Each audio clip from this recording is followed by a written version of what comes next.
ከረጅም ጊዜ በፊት በሁለት ሰራዊቶች መካከል ታላቅ ጦርነት ተደረገ።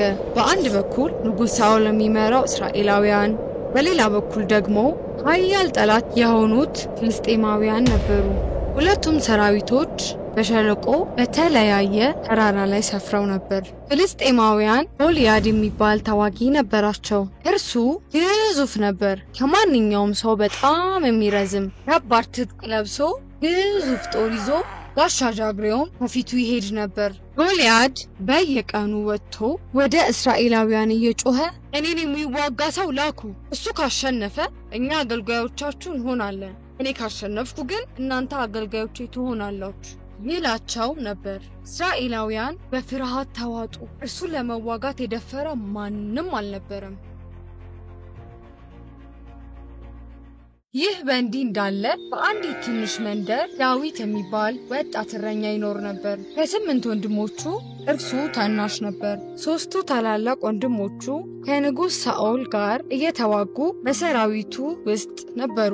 አንድ ቀን የዳዊት አባት እሴይ ለወንድሞቹ ምግብ እንዲወስድላቸው ጠየቀው። ዳዊት ወደ ጦር ሜዳ ሲደርስ የጎልያድን ተማጽኖ ሰማ። ሁሉም ሰው ምን ያህል እንደፈራ አየ። ይህን ግዙፍ ሰው የማይዋጉት ለምንድን ነው ሲል ጠየቀ።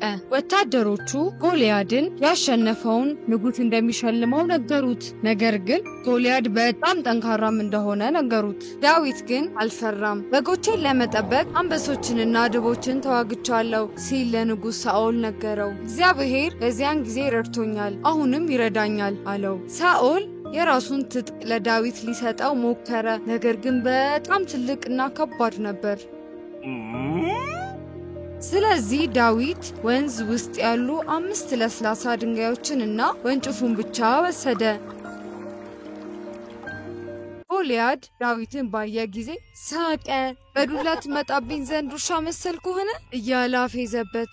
ዳዊት ግን አንተ በሰይፍና በጦር ትመጣለህ፣ እኔ ግን በእግዚአብሔር ስም እመጣብሃለሁ አለው። ዳዊት ወደ ጎልያድ ሮጠ፣ ድንጋይ ወሰደ፣ በሙሉ ኃይሉ ወነጨፈው። ድንጋዩ በአየር ላይ በረረና ጎልያድን ግንባሩ ላይ በትክክል መታው። ግዙፉ ሰው በታላቅ ድምፅ መሬት ላይ ወደቀ። እስራኤላውያን በደስታ ጮሁ፣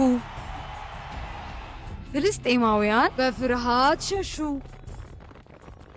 ዳዊት አሸነፈ። በጣም ጠንካራ ስለነበረ ሳይሆን በእግዚአብሔር ስለታመነ ነው። ይህ አስደናቂ አይደለምን? ሁሉ ጊዜ ወደ እግዚአብሔር መጸለይና በእርዳታ መታመን እንደምንችል አስታውሱ።